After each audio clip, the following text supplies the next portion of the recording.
Écoutez, bonjour à tous. Vous êtes bien sur le webinaire de Ondustry.org. C'est le premier réseau social des industriels. Ondustry a été créé pour vous permettre d'échanger et de networker directement sur les sujets du quotidien et de transformation vers l'industrie du futur.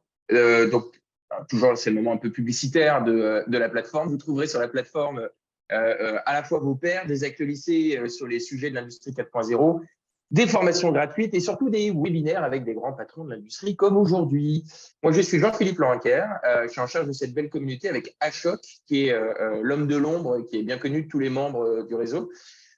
Et aujourd'hui, j'ai la joie et l'honneur de recevoir pour notre 12e webinaire un invité un peu particulier. Pourquoi un peu particulier? Parce que nous allons échanger avec la patronne de la fabrique à slip. On va vous expliquer tout ça. Qui se trouve, alors, à mon grand embarras, je dois le dire, être, après déjà 11 éditions, seulement la première directrice industrielle que je reçois. Donc, j'espère que dans le futur, on aura plus de femmes. On en reparlera peut-être un peu plus tard. Mais bref, j'ai l'honneur et la chance de recevoir Léa Marie, qui est directrice industrielle et relocalisation du slip français. Bonjour Léa, comment vas-tu? Bah super, hyper contente d'être là, moi. Trop bien. Bon, Et mais, d'être la première femme, flattée quand même, flattée. eh Finalement, ben ouais. un 12e, est-ce que c'est pas le reflet d'une certaine réalité? En termes de pourcentage, presque, oui, presque. Mm. Il faudrait qu'on fasse les stats. En tout cas, tu viens de le dire, un peu comme disent les Marseillais, tu seras à jamais la première. Et donc, Exactement. félicitations pour ça. Euh, Moi, je tiens à te remercier de prendre du temps pour échanger avec nous et les membres de la communauté. Donc, je rappelle aux membres que, évidemment, vous pourrez poser toutes vos questions dans le chat et je me ferai un plaisir de les relayer à Léa. On va passer un petit moment ensemble. On va parler de toi, on va parler de slip, on va parler d'usine du futur, de Made in France, de réindustrialisation, de relocalisation, enfin bref, de plein de sujets qui nous tiennent et qui nous tiennent tous très à cœur. Mais moi, la première partie, c'est toujours la même. C'est j'aimerais qu'on apprenne à te connaître et un peu savoir qui tu es. Alors, j'ai lu récemment un de tes articles que tu as publié sur LinkedIn où tu parlais de chat, tu parlais de canettes. Je me suis dit, mais c'est quoi ce zoo? Et en fait, j'ai découvert que toi, l'industrie, tu t'y passionnes depuis de très nombreuses années, puisque tu nous expliques, c'est depuis l'âge de 6 ans que tu es passionné par la couture. Mm. Tu as un parcours qui est atypique par rapport à mes précédents invités, mais on retrouve la même passion partagée sur cette industrie. 20 ans que tu travailles dans l'habillement, mais là où beaucoup de jeunes filles s'imaginent designer ou styliste, toi, c'est le bruit des machines et c'est l'odeur de l'huile chaude qui t'a attiré. Ouais. Tu peux un peu nous raconter d'où vient cette passion et comment tu t'es retrouvé dans cette carrière? Ouais, bien sûr. Bah écoute, oui, c'est ça. Moi, à l'âge de 6 ans, j'allais toujours chez une mamie l'après-midi, comme beaucoup d'entre nous, hein, centre aéré ou les grands-mères. Et puis, elle m'a fait fabriquer un petit pochon à la main pour offrir une montre à gousset à mon père, qui les collectionnait.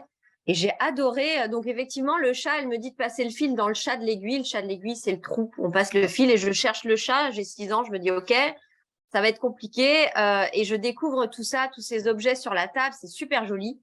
Et je rentre chez moi, je découpe mes vêtements de Barbie, puis je les recouds et je les découpe. Et je continue d'aimer ça. Je pense que ça m'occupe pas mal. Et en même temps, j'ai l'impression de produire quelque chose, de faire quelque chose de mes mains. Je poursuis vraiment cette passion avec mes vêtements où je découpe, je recouds, mais je trouve que c'est super long de faire à la main. Et j'en parle à ma mère, elle me dit, bah, il y a des machines à coudre. Et là, je me dis, waouh, machine à coudre, c'est quoi ce truc? Ça doit être gigantesque, la taille de mon armoire, comment je vais faire pour trouver ça? Juste, on est en 88, à ce moment-là, il n'y a pas Internet.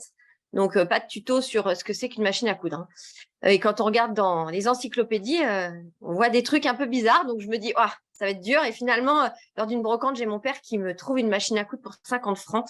Et je la monte dans ma chambre. Elle est hyper lourde. Et voilà. Et j'arrive devant. Et là, je me dis, c'est moment de solitude. Comment je vais enfiler ce truc? Ça marche pas. Il y a plein d'endroits. J'essaye d'en parler autour de moi. Il n'y a pas de tuto encore. Toujours pareil. Et on me parle d'un fil de canette. Et je me dis, ouais, la canette, c'est le coca. C'est bizarre dans la machine à coudre. Donc, toujours un peu de vocabulaire pas tout à fait clair pour moi. Et de fil en aiguille, sans mauvais jeu de mots, je continue, j'apprends à faire des patronages avec du papier journal, je comprends qu'il y a plein de morphos. Et en fin de troisième, je dis à mes parents que je veux partir en BEP couture. Enfin, ça s'appelait Industrie des matériaux souples à l'époque. Et bien sûr, ils s'y opposent parce que c'était pas du tout la voie préférée, la voie élitiste. Et moi, j'ai pas le choix, je veux vraiment y aller, sinon je pense que je vais crever, quoi, si je vais pas faire ce BEP. Donc, je me présente pas au brevet des collèges. Et du coup, j'arrive en BEP. Sacrée force de caractère, t'as 14 ans et tu sèches le brevet, c'est ça? Bah ouais, j'y vais pas parce que sinon je vais en seconde. Donc voilà, pas le choix. J'ai pas le T'es choix, pas du, c'est ça. t'es pas du genre têtu, toi? Bah en tout cas pugnace. Voilà, pour pas dire têtu. Donc j'arrive en BEP et là c'est la récompense. C'est des heures d'atelier, c'est 8 heures par jour quelquefois. On apprend un métier, on est valorisé, on produit quelque chose, on comprend enfin ce vocabulaire. On apprend à aimer son produit, ses odeurs, ses bruits, ses morphologies, ses touchés. Enfin, moi, ça m'évoque beaucoup, beaucoup de choses. Mais je comprends aussi que si je reste que dans une filière pro, ben, mes projections de carrière seront limitées. Donc, je reprends un bac qu'on appelait sciences des technologies industrielles à l'époque, qui est un bac génie mécanique et option productique. Donc, je fais de la mécanique outils industrielle et en même temps, j'apprends à programmer des machines en pneumatique. Franchement, grosse récompense. Je me dis déjà que je vais être en usine et que je vais pouvoir enfin programmer des machines. Et puis après, je poursuis avec un BTS modéliste. C'est super, mais je suis pas hyper créative. Je comprends et je fais des toiles, mais c'est pas ce qui me passionne. Donc, je fais aussi un BTS productique où là, voilà, le calcul de temps, des temps masqués, l'aménagement de poste, ça me parle beaucoup. Et je fais ensuite une école d'ingé qui s'appelle La Fabrique aujourd'hui, mais qui à l'époque s'appelait l'École supérieure des industries de l'habillement pour boucler la boucle parce que encore il faut faire des études supérieures. Donc la question que je me pose, c'est est-ce que les études inférieures, mon BEP, m'ont moins apporté que mes études supérieures? Je pense qu'aujourd'hui, ce qui m'a le plus apporté, c'est mes études inférieures. Voilà. D'accord. Ok. Non, mais c'est passionnant et surtout, on sent un drive dès le départ sur un sujet. Alors, tu te rends pas encore compte, tu l'expliques hein, que tu as la mondialisation qui va t'arriver, que tu vas te prendre pleine face.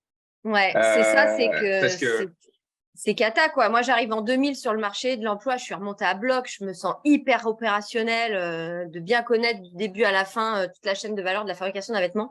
Et là, on me dit, mais non, en fait, ça marche pas. Enfin, la France, c'est trop cher, c'est impossible. Il faut partir, nos usines, ces eaux-là. Et à l'époque, juste pour vous donner du contexte, on a un dollar qui est très, très favorable. On doit être aux alentours d'un 50. Donc, ouais, 1 € égale un 50 dollars. Donc, les signaux sont très forts. Et de toute façon, je n'ai pas le choix que d'accepter pour le coup, même en étant pugnace. Je n'ai pas le choix. Donc, je démarre ma carrière chez Gentleman Farmer, qui est une société, enfin, qui existe encore en tant que marque, mais qui a été rachetée par Isaac. Et je m'occupe de toute la prod de la maille et des grosses pièces. On est en Tunisie, et Roumanie, Maroc, et on déplace vers l'Asie parce que l'euro mètre devient très cher. Et voilà, et au bout de ces 4 années, je pars travailler chez un importateur qui s'appelle Gouran, un gros importateur du sentier. Et là, je découvre l'univers de la grande distrie où on travaille pour 35 clients différents avec un niveau d'exigence très différent et un niveau de prix très bas. Et on va forcément, on part à la déloc et à l'import, au grand import. Et juste pour remettre un peu de date, parce que c'est important qu'on comprenne ce qui s'est passé, en 2000, on fait rentrer la Chine dans l'Organisation mondiale du commerce. ah, putain. Merci Clinton. Ouais, ben ouais. Bon, après, voilà, c'est comme ça. Et voilà. Bon, on se dit que c'est des gros nazes et que c'est des ploucs et qu'ils n'y arriveront pas. C'est surtout ça qui est dérangeant, c'est qu'on sent pas Oui, le oui, truc. oui. On avait pris, enfin, comme on est de la même génération, j'ai vécu ça. Hein, la plupart des gens autour de ici se disent, mon Dieu, c'est de l'histoire. Mais moi, j'ai Ouais, vécu en direct. 91, en effet, Clinton qui ouvre l'OMC. ouais, Et on se dit tous, on va inonder la Chine de nos produits. ouais. Et ça ne s'est pas passé exactement comme prévu. C'est pas tout à fait comme ça que ça s'est passé. Donc, du coup, on fait rentrer la Chine en 2000. En 2000, nous, avant, dans notre métier, quand on était à l'import, pour les gens qui travaillaient à l'import, en fonction du chiffre d'affaires qu'on faisait, on avait le droit d'importer 50 000 chemises, 20 000 pantalons, enfin voilà. C'était très codifié, c'est-à-dire les longueurs Il y avait les comptaient, quotas. Ouais. les quotas, voilà. Il fallait travailler avec son transitaire pour être sûr. Il y avait plein de documents de douane à avoir. Donc, il fallait quand même être un peu costaud pour faire de l'import. Il fallait réfléchir, c'était pas, tout le monde ne pouvait pas se mettre à importer. En 2003, il y a une première levée des quotas. Donc, l'OMC dit, bon, on va lever certains quotas. Ça veut dire qu'on peut importer sans quotas certaines familles de produits. En 2005, il y a une levée encore plus féroce. Puis en 2008, il y a une levée totale.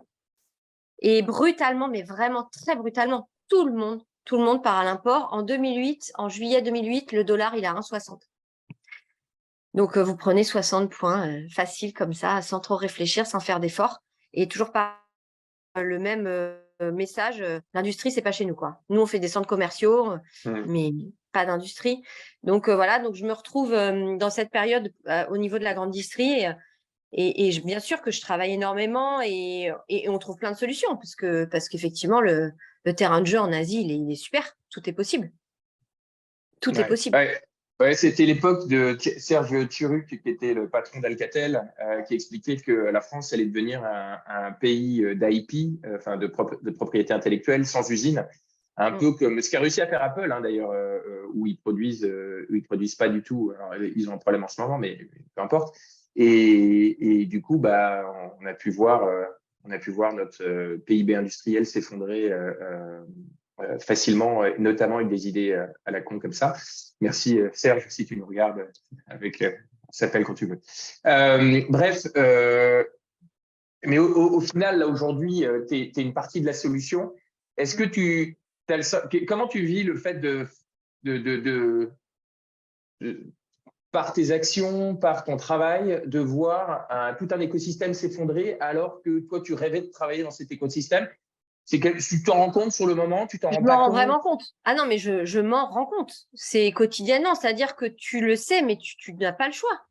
Tu te dis même, toi, moi, mon travail va partir. Est-ce qu'on vraiment, on aura besoin de moi à terme pour acheter, commander? T'envoies un shopping, il revient, il est presque mieux. Ben, qu'est-ce que tu veux faire? Tu vois, tu n'as plus de notion de goût, tu n'as plus de notion de produit, tu perds les notions de construction de produit, les notions d'usage du produit. Un barcode devient plus important que ce qu'il y a dans le carton. Tu vois, on est dans des systèmes qui sont complètement déraisonnés et ça dure et ça dure. Donc, et ça dure jusqu'au Covid, en fait. Et ça dure jusqu'au Covid. Et bizarrement, moi, fin 2019, j'ai vraiment, donc ça fait 20 ans que je fais ce métier. Fin 2019, j'ai 44 ans, juste pour redonner un peu de contexte. On augmente les salaires de 50% au Bangladesh. Et là, je me dis, waouh, trop bien. Enfin, ce pays va pouvoir vivre de son industrie parce que quand même, ça morfle, hein, pas mal hein, sur place. Et j'appelle mon correspondant un peu le plus en face, quoi, avec mes idées, et je lui dis, trop bien, ça y est, ton pays va vivre de son métier. Et le mec me répond, tu sais, Léa, on n'est pas en Europe, on pense pas décorer nos maisons. Maintenant qu'ils n'ont plus faim, ils vont plus venir travailler. Et ouais, sûrement. Mais en vrai, on n'a pas les mêmes besoins, on n'a pas les mêmes envies, on n'a pas les mêmes objectifs quand on se lève le matin, quand on vit à Dakar que quand on vit à Paris. Et je m'effondre pas, mais je me dis bon bah en fait, c'est quoi moi dans toute cette histoire, quel rôle je joue et pour mon industrie et pour moi et pour ces gens finalement où on est assez en décalage parce qu'on vit pas de la même façon et qu'on n'a pas été élevé et qu'on n'a pas la même histoire. Et donc, je décide de venir retravailler en France je travaille en France déjà, mais avec des industriels français. Et j'intègre l'Institut français du textile et de l'habillement et je reprends la direction de l'habillement. Et ça, c'est fin 2019. Ouais. Et finalement, début 2020, en mars, on est confiné. Plus personne s'habille, tout le monde est en pyjama à la maison. Ouais. C'est ça. Et moi, mon job, c'est d'accompagner une filière puisque je suis à l'IFTH. Et je me dis, bon, bah, trop bien. Enfin, je vais servir à un truc. Dans ma filière, je vais aider à fabriquer des masques. Et on se met en place en créant un groupe de travail avec le comité stratégique de filière en lien direct avec Bercy pour coordonner toute la filière de fabrication de masques sur le territoire. Et c'est à ce moment-là que dans une réu à 17h, il y a Guillaume Gibault, le président du SLIP, qui déboule et on se met en route pour bosser. C'est là qu'on se connaît et on se met à bosser ensemble pour accompagner toute une filière. Dans cette époque de guerre, quoi. C'est par le masque que tu t'es retrouvé arrivé chez le slip. Juste avant d'attaquer sur le slip, comment la filière a réussi à se mobiliser? En combien de temps il a fallu pour que la filière se mobilise et que les premiers masques sortent entre le moment où d'un seul coup se mobilise 24 heures, s'organise une dizaine de jours. Et il faut quand même reconnaître ça, que se dire quand même, si on remet du contexte tous, on est en mars, les courses, on a peur de les faire rentrer chez nous, on pense qu'on va tous mourir d'un virus qu'on essaye de contenir et qu'on a peur. Les enfants, pour ceux qui en ont, sont à la maison, et il faut que les gens viennent travailler à l'usine avec sûrement un conjoint, une conjointe qui dit tu vas pas y aller, tu prends des risques pour le salaire que tu gagnes, et puis de toute façon, tu as toujours méprisé. Enfin voilà, et malgré ça, ces gens vont travailler. dans des conditions difficiles, avec beaucoup d'éloignement du collègue, manger tout seul. Faut quand même remettre ça. Hein. Et malgré les 40 années de déloc, ils se bougent, et ils sont là pour leur patrie, quoi. Et moi, franchement, ça m'est resté cet événement parce que, et je pense que c'est pour ça que j'ai cet amour profond pour ma filière en France, parce que quoi qu'il arrive, c'est une résistante. Et le textile, ça sauve des vies, ça nous a sauvés, nous, voilà. Et sûrement ma filière, maintenant, et on en parle après, ça sauve dans les pays en voie de développement. Le textile, c'est quand même quelque chose de marquant dans tous les pays du monde, peu importe le niveau qu'on exploite. Donc, comment elle s'organise? En 10 jours à peu près, on arrive à coordonner une filière. Et bilan, on fait 1400 entreprises au sein du groupement. On arrive à mobiliser. Donc, on les avait pas du tout dans le pipe. 1400 boîtes de textile, d'habillement en France, ça, jamais j'aurais pensé. Et c'est étonnant. On fait 200 millions de masques et 13 millions de surblouses et 20 000 emplois de maintenus. Donc, c'est incroyable.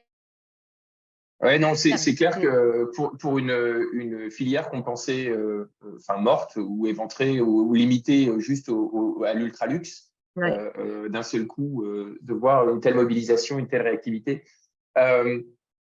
Tu l'as évoqué, tu rencontres dans une réunion un ovni qui s'appelle Guillaume, qui est le patron du slip. Alors, j'adore son titre parce que mettre patron du slip sur sa carte de visite, c'est absolument fabuleux.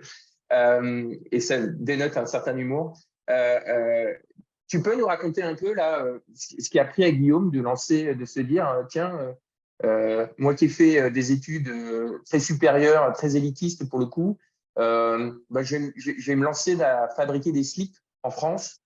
Je pense que Guillaume, il est dans un format où il commence sa carrière dans une entreprise normale, chez Bio C'est Bon, et je pense qu'il se rend compte assez vite qu'il est plutôt entrepreneur.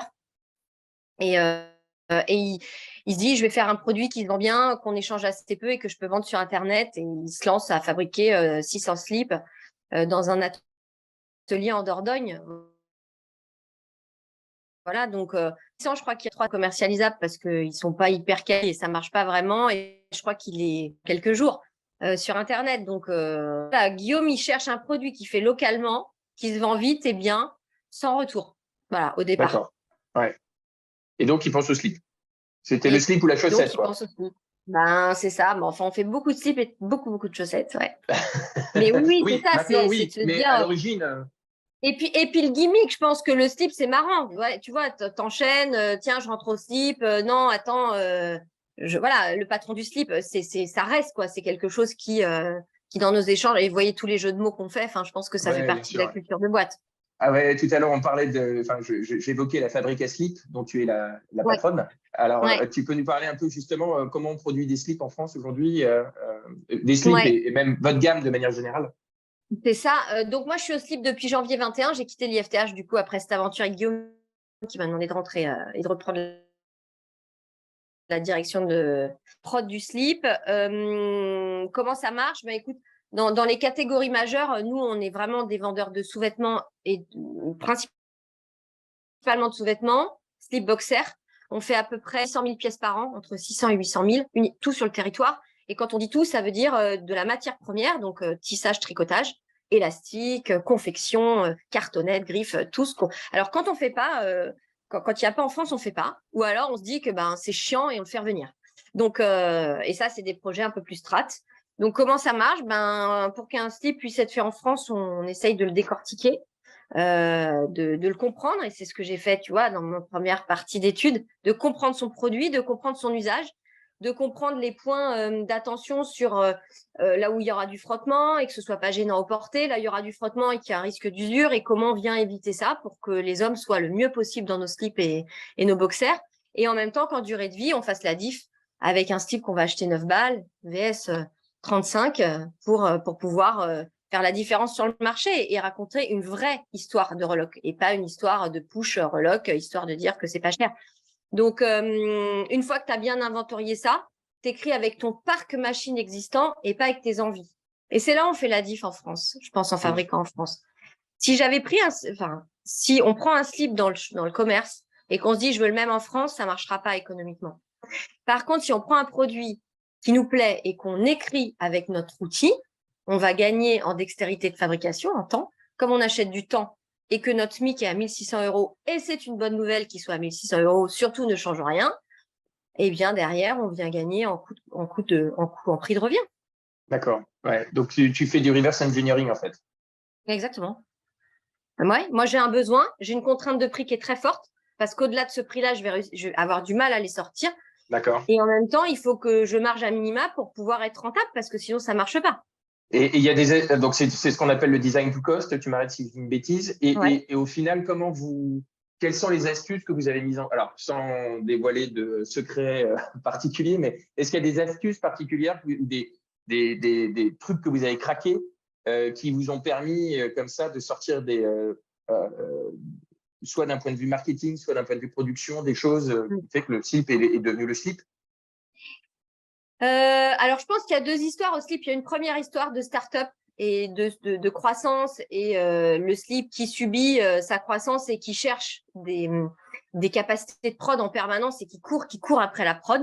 Moi, j'ai pas connu cette période-là, et je pense que de toute façon, c'est pas quelque chose qui m'aurait intéressé.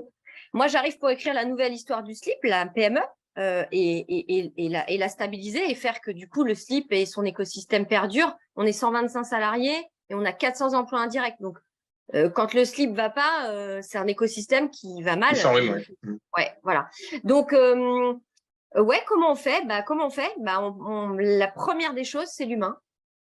Ceux qui sont derrière les machines, c'est des hommes et des femmes. Et plus on va les mettre dans des situations confortables de travail, confortables en termes d'aménagement, confortables psychiquement, confortables, plus elles vont travailler vite et bien, et plus elles vont accepter de se mettre en danger. C'est-à-dire que quand moi j'arrive en France, je découvre, donc sur chaque produit qu'on fabrique, on a une gamme de montage. C'est un peu comme une recette, je sais pas si tout le monde est du métier, mais du coup pour bien rentrer, que tout le monde comprenne, c'est comme une recette en pâtisserie. Et bien, en confection, on a une gamme de montage qui vient détailler vraiment très micro chaque étape. Et je me suis rendu compte, déjà, je leur ai demandé les gammes de montage. Et là, on est en plein dans le BEP, juste pour remettre du contexte. Et déjà, j'ai eu du mal à les obtenir parce que je les dérange un peu. Et du coup, quand je la décortique, cette gamme, je vois plein de petites opérations de sécurisation. Et je me dis, waouh, bizarre, pourquoi ils font ça? Mais parce que effectivement, la personne qui est derrière la machine, ça la rassure de faire comme ça parce qu'elle a toujours fait comme ça. Et que du coup, c'est mieux parce que si on commence à rentrer en conflit avec ses salariés, c'est moins facile. Donc, une fois qu'on a bien intégré que c'était l'homme qui faisait la différence et que plus on allait parler à l'homme qui allait travailler ou la femme, plus on allait la rassurer et on allait obtenir des temps. Et voilà, c'est en écrivant avec ces personnes directement qu'on écrit mieux. Et en retirant toutes ces petites opérations à 10 centimes, 5 centimes, 10 centimes, à la fin, on gagne quelques euros. D'accord, ok. Ouais, donc là, on est revenu à la base du lean et la chasse au gâchis, et donc il n'y a pas de secret, ils sont forts ces Japonais. Mais alors du coup, moi j'ai visité il n'y a pas très longtemps la Mayothèque que tu connais probablement dans le Nord, là, qui a pour ambition de refaire du jean made in France. C'est un super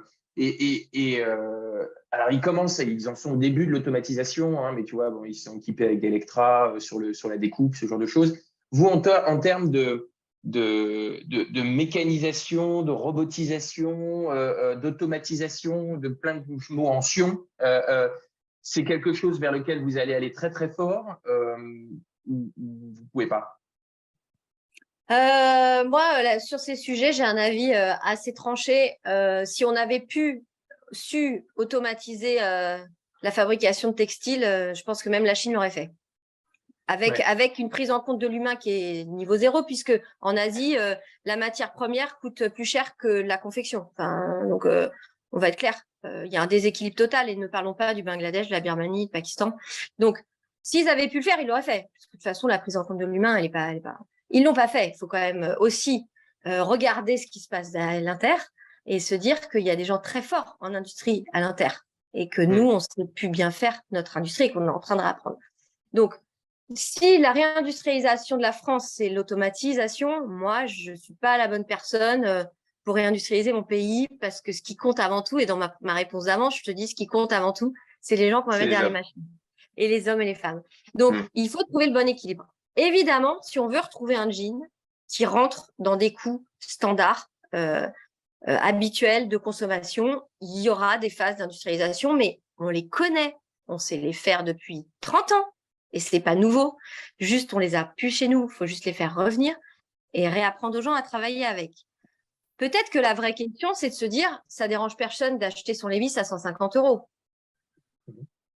Est-ce qu'un jean made in France, il est à 79 €? Est-ce qu'il est à 150? Est-ce qu'il est à 50? J'en sais rien. En tout cas, ce qui doit être sûr, c'est que c'est un jean qui doit plaire, parce que c'est pas parce que c'est made in France qu'on n'a pas de dégaine, donc qui doit plaire, dans lequel on est bien, qui dure longtemps et qui soit réparable et recyclable, bien sûr. Donc voilà, une fois qu'on arrive à écrire toute cette... Et ça n'empêche pas d'être très fort industriellement, d'avoir des gros automates et d'avoir surtout des gens confortables à bosser pour aller plus vite. Je reviens sur le design to cost. Alors, je vais juste parler d'une matière première que je connais, qui est le lin, où le lin en Chine, c'est 4 € le mètre. En France, c'est 16 € le mètre. Mais c'est notre lin quand même au départ, hein, en Chine. C'est Pardon? le nôtre. On est le premier producteur mondial. Oui, oui, je sais. Ouais, c'est ce qui me rend fou, c'est qu'aujourd'hui, un jour, il y aura des métrages de lin qui seront vendus avec la petite photo d'un Français dessus, d'un petit écolier français en disant qu'on fait du commerce équitable, parce qu'on commence à voir l'économie d'un pays en voie de développement. On produit le lin en France, mais on l'envoie se faire traiter ailleurs pour qu'il revienne dans nos échoppes. Donc, oui, moi, ça me rend fou, mais c'est un autre sujet. La matière est plus chère, la main-d'œuvre est plus chère. Comment tu sors un slip qui est 2 à 3 fois plus cher, voire peut-être 4 fois plus cher qu'un slip chinois? Pourquoi ça se vend, quoi? Ben, je pense que, en toute humilité, le produit correspond à un usage à long terme. Moi, mon job, c'est de répondre à un usage. On me dit, c'est un slip, un boxer, on le met, on le lave à chaque usage, j'espère en tout cas. Et il faut qu'il dure longtemps. Donc, moi, je réponds à ces codes dans un critère de prix étriqué et du qu'on industrialise à mort. Et puis, dans ce qu'on rencontre en ce moment dans les hausses de prix, moi, je trouve que c'est des mauvaises nouvelles parce que c'est pénible pour notre industrie quand elle commence à redémarrer, d'avoir ce coup de gaz qui vient nous impacter directement sur les matières premières pour teindre. À la fin d'un tissage, d'un tricotage, il y a la phase qu'on appelle ennoblissement. C'est la finition, c'est de la teinture, c'est la stabilisation de la matière. Cet ennoblissement, il passe souvent dans beaucoup d'eau bouillante et pour faire bouillir de l'eau, il faut du gaz. Donc, c'est très, très énergivore. La chance qu'on a en France, c'est d'être sur une énergie propre. Donc, même si c'est énergivore, on fait la différence avec un futur score à venir. La mauvaise nouvelle, c'est que ça vient vraiment nous mettre un gros blâme sur le coût des matières premières. Mais quand on prend un blâme dans son métier, c'est le moment aussi où on se pose les vraies questions. Quand tout va bien, on devient très mauvais. Quand on est un peu secoué, on se maintient et on devient très, très bon. Et du coup, force est de constater qu'on s'est dit, comment on va faire? Parce que nous, on va subir des hausses de matières premières et on va devoir augmenter nos prix. Mais si on augmente nos prix, on les vend plus. Et donc, on s'est posé de bonnes questions. Est-ce que dans un boxer ou dans un slip, il faut une griffe? Vous savez, cette petite griffe écrit le slip français qui gratte dans le dos quand vous portez des Bon, voilà, et que vous essayez de dépiquer ou de découdre et vous faites un trou dans l'élastique. Super chiant quand même. Donc, on s'est dit, autant une veste sur une chaise avec une étiquette de marque, trop dégaine, c'est génial, on voit le slip. Autant un slip sur une chaise quelque part, c'est rare. Donc, vraiment, on va la retirer, cette griffe. Et tu vois, et tu viens retirer, coup de la griffe, coup de pose, coup de gestion, et c'est 35 centimes. Et voilà, go. Tu vois? C'est très clair. Et alors, du coup, je vais un peu chambouler l'ordre de notre interview parce qu'il y a plein de questions autour du 4.0. Et du coup, il y a un truc, je tiens à tirer mon chapeau, c'est vous avez fait un super coup de com'. Salon du Made in France, l'usine du futur, le slip français, on vous a vu partout, une couverture médiatique de dingue. Raconte-nous un peu parce que je ne savais pas que maintenant que tu faisais de l'événementiel, c'est impressionnant. Moi, je fais pas d'événementiel. Mais je suis avec quelqu'un qui adore l'événementiel, Guillaume, forcément, qui est ingérable mais tant mieux, c'est j'imagine. Et je pense que c'est pour ça que le duo fonctionne. Ça marche. Moi, sans Guillaume qui met des paillettes dans tous les projets, ils n'ont pas la même visibilité aussi, donc c'est trop bien. Alors, comment ça arrive pour vraiment vous raconter ça de façon très micro? On est dans une voiture, Guillaume, on rentre d'un rendez-vous. On est en février 2022, donc c'est vraiment en tout début d'année. Et je lui dis, écoute, le MIF, c'était vraiment pas dingue pour nous l'année dernière. Les gens, ils rentraient sur le stand, ils me disaient c'est cher. quand je commençais à leur expliquer, ben non, c'est pas cher en fait. Vous voyez, il y a ça, ça. Je sentais bien, je les saoulais. Ils avaient juste envie d'aller passer au stand d'à côté et que je faisais vraiment trop teacher. Et je lui dis, tu sais, les agriculteurs, ils font venir les vaches. L'auto fait venir toutes les bagnoles et le Nautis fait venir des yachts immenses. Nous, on va faire venir les machines. Il me dit, ouais, ça va être costaud quand même. Je dis, ouais, mais bon, à un moment, on n'a plus le choix. Et là-dessus, on appelle la présidente du MIF, Fabienne, et elle nous dit, bah écoutez, c'est les 10 ans du MIF, vous voulez combien de mètres carrés? On lui dit 2000, elle dit, ouais, quand même, bon. Et la semaine suivante, on visitait le local et on a pris 1400 mètres carrés en se disant, notre seule façon de faire comprendre aux Français ce qu'ils achètent, c'est de leur montrer ce qu'il y a derrière. Et je pense qu'on a très, très bien su le faire sur la partie alimentaire, où les gens ont compris qu'il y avait des agriculteurs, qu'il y avait de la labeur dans le travail et dans la filière amont pour obtenir ce qu'on avait. Et je pense que nous, dans notre métier, malheureusement, avec Primark qui vend des t-shirts à 3 balles, on a oublié qu'il y avait un champ de coton. Ouais. C'est ça l'histoire. C'est qu'un t-shirt à 3 balles, à 5 balles, ça marche pas et ça marche pas dans tous les pays du monde. Mais comme ils sont à 8000 bornes, on les voit pas, les gens. Ça nous apporte assez peu. En France, on les a, les salariés. On les voit on voit leurs mains fatiguées. On voit leur dos un peu voûté. Enfin, voilà, on voit. Et l'idée, c'était de montrer aux Français, voilà, c'est ça. C'est ça, en fait, la fabrication française. Le salon du Made in France, le made, c'est fabriqué, pas acheté. Ouais. Oui, alors après, encore faut-il que les gens aient les capacités financières de se le payer. Oui. Hein. C'est segmenté et ça va s'adresser à certaines populations. Ou bien tu sais, tu t'achètes un jean, enfin un jean ou prenons le slip. T'achètes un slip à 5,90, peu importe en quelle distribution. Tu vas le mettre beaucoup moins longtemps qu'un slip à 35 ou 40 euros. Et j'ai pas de problème. Alors, je suis très sensible au total cost of ownership et aussi mais alors je sais pas si alors peut-être les nouvelles générations, comme je suis plus vieux que toi, moi j'ai 46, tu vois, donc ce que je vais appeler les jeunes, on commence à devenir vieux quand on parle des jeunes. Sont beaucoup plus sensibles, notamment sur la durabilité, l'éco-responsabilité, et en effet sont peut-être prêts plutôt à mettre 5 fois le prix, mais pour un produit qui dure 10 fois plus longtemps, et écarter un peu la fast fashion. Mais ça, je pense qu'il y a des gens qui analysent les tendances et du marketing qui sont beaucoup plus doués que moi là-dessus. Si on commence à rentrer un peu sur le 4.0, tu me parlais évidemment les hommes, alors les hommes avec un grand H, hein, les hommes et les femmes au centre de tout. L'automatisation, ça aurait été fait par les Chinois si ça avait pu être fait. Est-ce que tu vois quand même des innovations arriver autour de la donnée, autour de la gestion de la donnée? Quelles sont-elles? On parle, oui, bien sûr, on a beaucoup de data maintenant dans nos ateliers. Hein. On est quand même bien équipés. Il y a des systèmes de RP, des systèmes de gestion de temps. On arrive à travailler le prédictif sur des pas de machine, sur de la maintenance. Et on gagne en efficacité. Hein. On gagne surtout en rupture de chaîne parce que c'est les deux qui sont pénalisantes. Un atelier qui s'arrête 3 jours en France, il perd son résultat, enfin son gain annuel. Juste. On coupe une chaîne de fabrication 3 jours parce qu'on n'a pas approvisionné la matière dans le bon temps, parce que y a pas de machine, parce que voilà, on perd quasiment son gain. Donc c'est quand même important d'entendre que notre métier, c'est d'abord de maintenir toujours de la fabrication au sein de l'usine. C'est d'anticiper, c'est de savoir acheter au bon moment, c'est de savoir livrer au bon moment, avant même le 4.0, tu vois, avant même ça.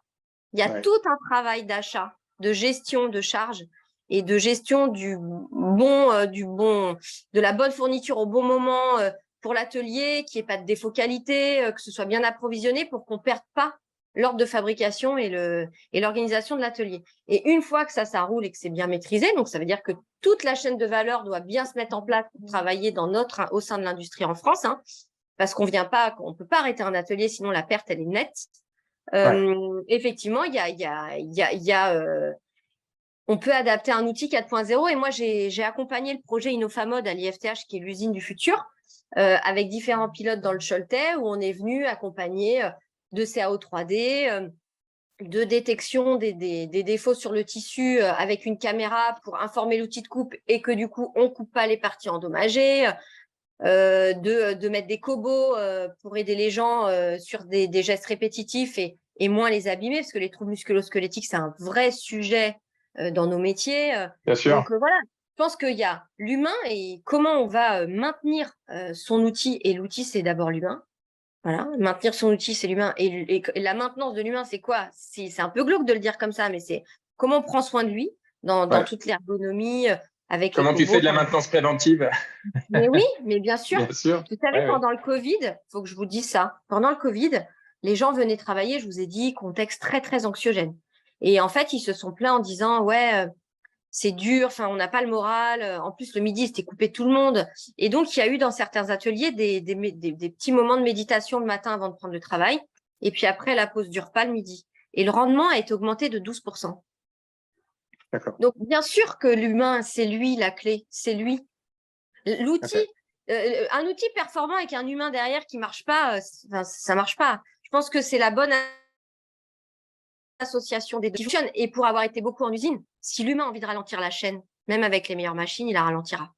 Ouais, je suis d'accord avec toi. Alors, et ce qui est super intéressant dans cet échange, c'est que tu as, à la fois un tropisme sur l'humain qui est extrêmement fort, mais d'un autre côté, tu connais aussi toutes tes datas. C'est-à-dire que j'ai l'impression que tu as, je ne sais pas, vous avez mis quoi en place en termes d'analyse de perf, de remontée de la donnée, etc. Aujourd'hui, tu as tout ce qu'il faut pour prendre des décisions en temps, en heure. Euh, Parce que Ouais. souvent, moi, ce que je constate dans les ateliers, c'est la performance, on a le lendemain ou sur le lendemain, et en gros, on compte les morts. Mais non, mais tu vois ce qui se passe. C'est très, très Zola ton histoire. Non, non, non, non, ça n'a rien à voir avec Zola. C'est en gros, il y a une dérive, hein, tu as eu une perte sur ta qualité qui se passe, mais tu t'en rends compte que le lendemain ou le surlendemain quand tu analyses la performance, alors que si tu avais eu l'information en temps réel, tu aurais pu corriger ce qui doit être corrigé et faire en sorte de ne pas produire de la merde. Tu aurais fait du bon, tu aurais produit du bon immédiatement. Vous arrivez jusqu'à. Alors, sur la partie humaine, c'est plus facile parce que les gens sont expérimentés, etc. Mais tu arrives quand même à voir en temps réel, on est dans le flux, on n'est pas dans le flux, on est en avance, on est en Non, retard. les ateliers, les plus gros ateliers le voient. Alors pareil, il y a différents niveaux d'ateliers en France. Et nous, notre rôle, c'est de faire bosser les gros et les petits. Chez les gros, il y a de la data quasi en temps réel. Aujourd'hui, les bûches, donc c'est les morceaux de tissu qui sont coupés, ont des EAN, c'est scanné, on voit où elles en sont, ce qu'elles ont sorti, c'est tracé sur toute la chaîne de fabrication et on sait exactement où on en est. Mais dans des petits ateliers qui n'ont pas de RP, un chef d'atelier à l'œil, il sait aussi si ça sort ou si ça sort pas. Donc, je pense que chacun son niveau. La data un peu schmato du sentier historique, elle fonctionnait très bien. On n'a jamais produit autant qu'à l'époque. Et aujourd'hui, bien sûr qu'il faut. Non, mais c'est pour ça que je dis il faut bien la mesure. Et j'entends qu'il faut bien sûr le futur, l'industrie, l'outil, l'intelligence artificielle. Oui, mais il faut pas perdre son métier de vue. Et que finalement, le bruit dans une usine, on sait si ça va vite ou pas. Je peux vous dire quand on est très rodé. Et la data, elle vient bien sûr sécuriser ce qu'on se dit et corréler de savoir si ça marche ou pas. Après, il y a, suivant les chaînes de fabrication, il y a des choses aussi qu'on peut vraiment aller automatiser et capter de l'info, et puis des produits qui sont un peu plus compliqués, un peu plus longs, avec plein d'interventions différentes qui sont moins faciles à capter.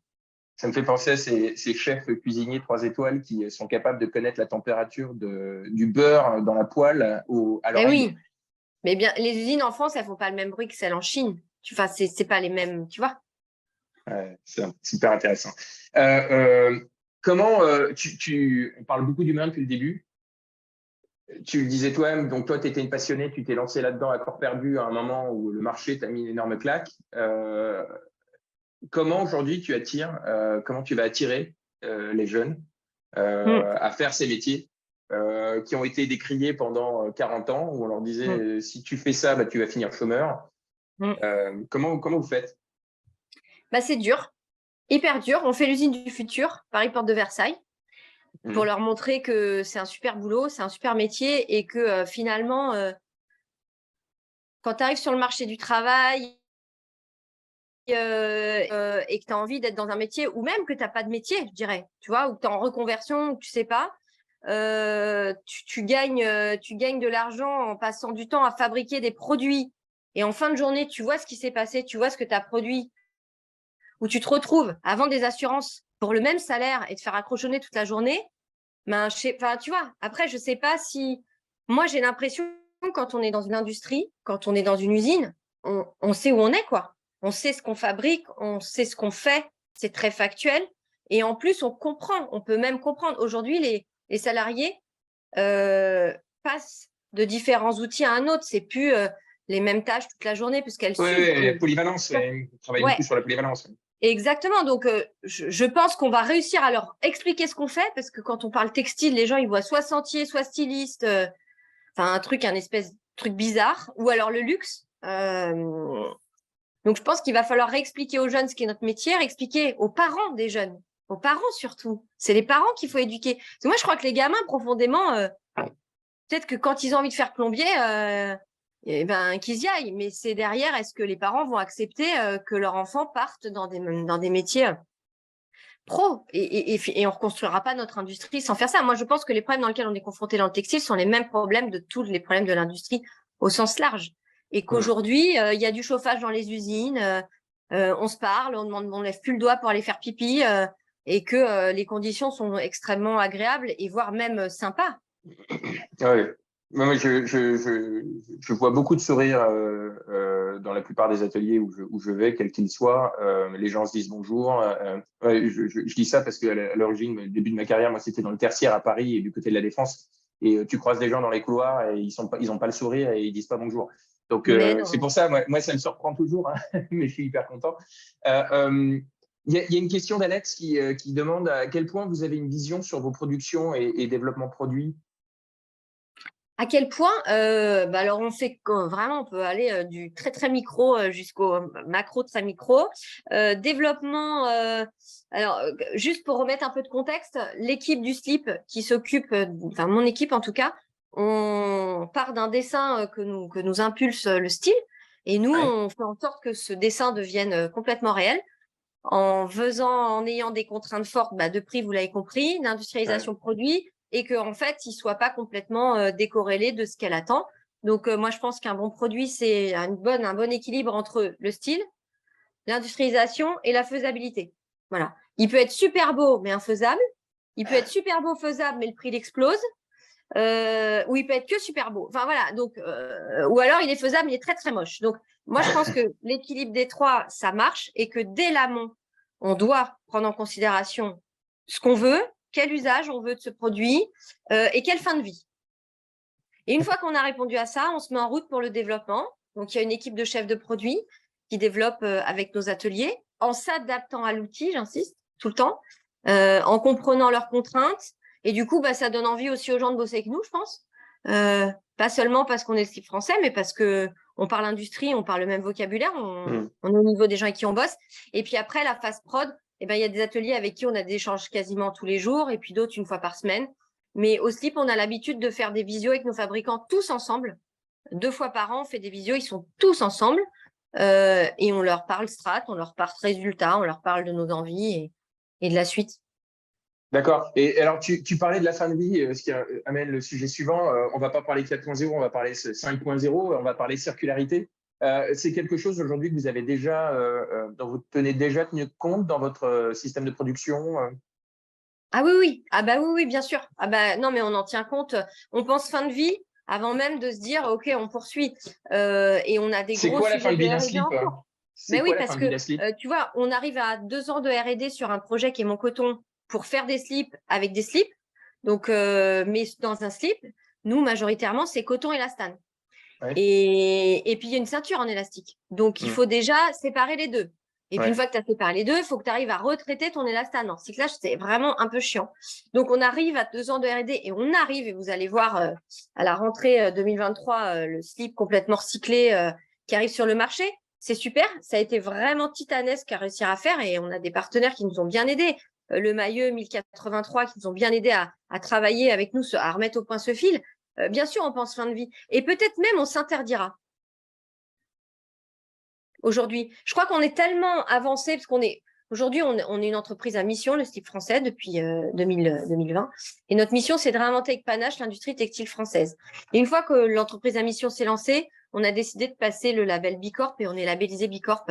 Et ça, c'est vraiment la colonne vertébrale de notre engagement RSE où tous les services, tous les gens au slip sont concernés par cet engagement. Et je pense qu'aujourd'hui, on serait capable de dire au slip, on n'y va pas.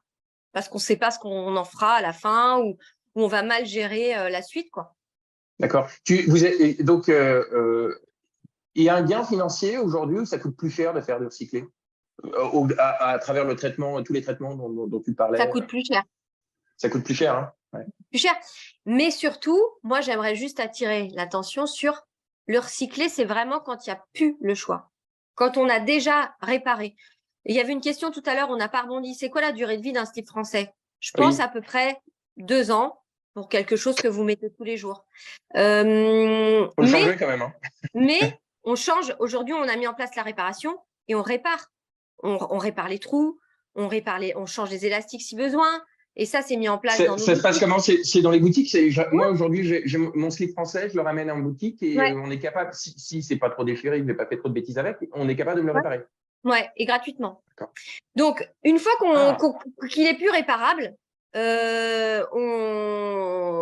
le passe au recyclage. Voilà. Et bien sûr, c'est plus cher de faire parce qu'il y a toutes ces phases à faire avant. Il faut collecter, il faut payer des gens pour le faire. Il faut délisser, donc retirer l'élastique du boxer. Et ensuite, il faut passer dans tout le système de défibrage. Bref. Donc oui, c'est plus cher. Mais la question, c'est, est-ce qu'on va faire du recyclé en fonction de ce qu'on collecte ou en fonction de notre besoin? Et tu n'as pas encore la réponse? Ah, moi, j'ai ma réponse. Pour moi, le recyclé, c'est en fonction de ce qu'on collecte et pas on surproduit pour collecter du recyclé. Ouais. Voilà. Ma première expérience sur le recyclé, c'était en Chine. Et j'ai un grand distributeur français qui m'a passé une commande de robe de chambre en polyester recyclé. Et pareil, belle leçon de vie. J'appelle bien sûr la Chine et je dis, voilà, j'ai une robe de chambre. Il me dit, je te fais 2 prix. Un, en recyclé post-consumer de bouteilles plastiques, ou bien on fabrique les bouteilles, ça coûte moins cher. Chacun fera comme il voudra. Voilà, le recyclé, c'est pas, en tout cas, le dédouanement de la fast fashion. Ah oui, on a bien compris. C'est un peu là où je veux en venir. On a compris que c'était dans votre ADN de toute façon. On a beaucoup parlé, encore une fois, d'aventure humaine. Là où tu es aujourd'hui, c'est, j'imagine, qu'arriver là où tu es, premièrement, grâce à ta grand-mère, mais également à travers un certain nombre de rencontres que tu as pu mener. Est-ce qu'il y a une rencontre en particulier qui a fait que tu es là où tu es aujourd'hui et tu es hyper épanoui dans ce que tu fais?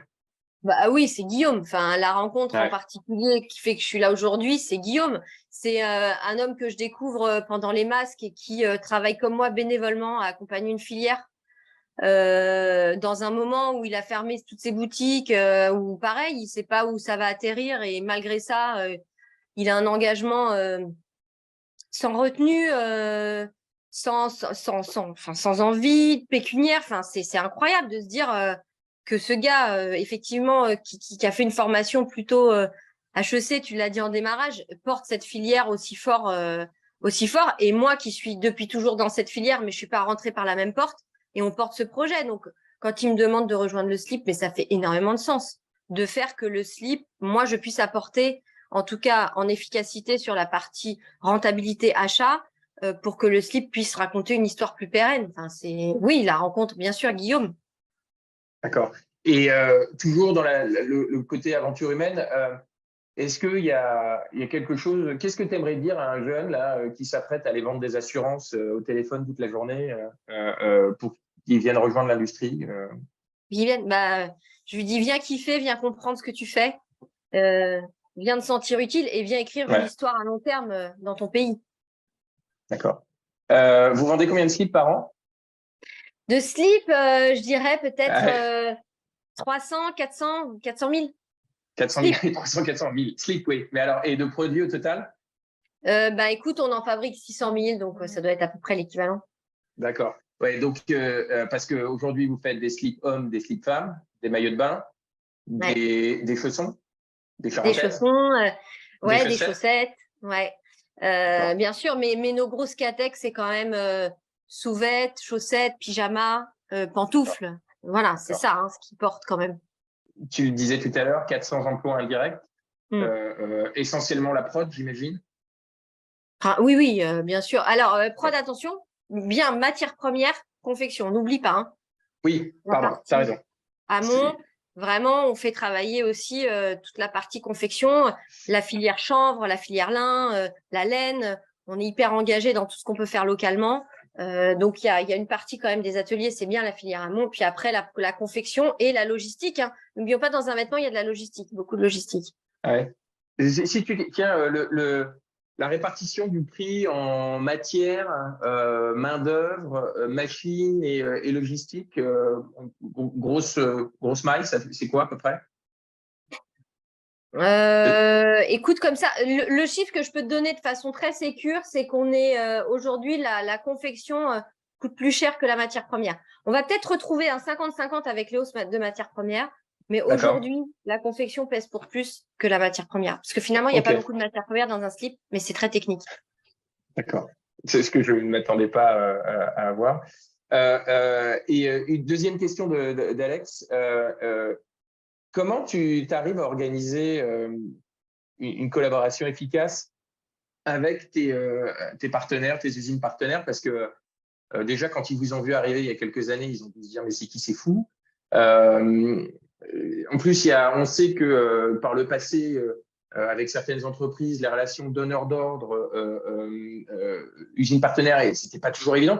Comment tu arrives à organiser tout ça Non, on est et tout à le temps faire en chez sorte que eux. ça à faire en sorte que On ça se est tout passe le bien? temps, tout le temps, on est tout le temps en usine. Au moins une fois, un jour par semaine, moi ou les filles, l'équipe, les filles ou les garçons, pardon. J'ai plus de filles que de garçons, donc sont en usine, sont sur place. Il faut identifier tous les outils, comprendre les gens. Il faut qu'ils nous voient en permanence Ouais, pour d'accord. voir qu'on est chez eux et pas au bureau. Notre rôle en prod, c'est pas d'être assis derrière une chaise et de théoriser un métier, c'est de comprendre le leur pour bien écrire pour eux. Si on écrit bien pour eux, on écrit pour nous, hein. C'est très égoïste en fait, tu vois, Non, non, mais l'industrie. Mais c'est un non, mais écosystème. c'est de bien les connaître et de les respecter, enfin, et de respecter leur métier pour qu'ils travaillent bien. Enfin, Hmm. je... C'est clair. Et est-ce qu'il y a une question que j'aurais dû te poser, que j'ai oublié de te poser? Peut-être si on parle d'avenir, où en sera ma filière dans 10 ans. Eh ben, c'est une excellente question. Donc, vous êtes où dans 10 ans? La filière, j'entends. Ben, dans 10 ans, j'espère que on continuera de poursuivre dans notre niveau d'excellence sur les catégories de produits qui sont les nôtres, qu'on continuera d'habiller de plus en plus de personnes en France, ailleurs, peu importe, que les gens comprennent que la surconsommation, ça participe pas à notre réindustrialisation, que Ouais. d'acheter moins mais mieux, ce sera la clé, et que derrière, dans 10 ans, moi, mes enfants ont 25 et 28 ans, ils m'auront vu trimer à reconstruire, et je pense que ce sera de gros consommateurs de vêtements engagés, réfléchis, voilà, pour un pays au bon équilibre D'accord. entre la consommation et l'industrie. D'accord. C'est combien de. Alors, on va pas les nommer parce que je pense qu'ils sont drôles. Tu as combien de partenaires aujourd'hui 80. Alors, on en a 80 tout le temps qui tournent, Ouais, mais il y en a ouais. beaucoup plus, hein, bien sûr. Mais nous, on en a 80 tout le temps. On continue là. Bon, écoute, Léa, merci énormément pour ce partage. Il y avait beaucoup de monde connecté et il y aura encore beaucoup plus de monde dans le replay parce qu'on sait qu'il y a une grosse consommation a posteriori. Moi, je me suis éclaté. Merci beaucoup pour toutes ces informations. J'ai découvert plein de choses. Je vais te laisser retourner à ton usine, enfin à tes usines, plus exactement. Pendant Mm. ce temps-là, je vous rappelle que si ce webinaire vous a plu, eh ben, on vous attend sur la plateforme industrie.org. Vous pourrez continuer à échanger avec l'ensemble des membres donc un peu plus de 500 membres d'industrie qui sont des industriels comme vous sur cette plateforme. Vous y trouverez à nouveau des actualités, des sujets sur l'industrie 4.0, des formations gratuites. Et je vous remercie à tous pour votre participation et vos questions et votre présence. Bonne journée à tous. Merci.